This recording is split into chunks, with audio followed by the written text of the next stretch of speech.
we'll guide you through how to use the Krita color picker. If you find this helpful, consider subscribing and liking the video. First, open Krita on your desktop. Once you have your canvas ready, look at the toolbar on the right side of your screen. You'll see a color selector wheel. This is where you can choose colors manually. But to use the color picker tool, you need to select the tool from the toolbar on the left. It looks like an eyedropper icon. Once you've selected it, move your cursor over to the area on your canvas where you want to pick a color. Simply click on the spot, and you'll notice the foreground color in the color selector wheel changes to match the color you clicked on.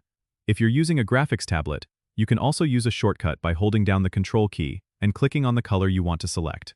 This can be a faster way to pick colors while you're drawing. If you want to pick colors from outside Krita, you can do so by enabling Pick Screen Color in the settings. Go to Settings, Configure Krita, then go to the General tab. Under the Color Selector options, check Enable Pick Screen Color. Now you can pick colors from anywhere on your screen, which is super handy if you're working with references.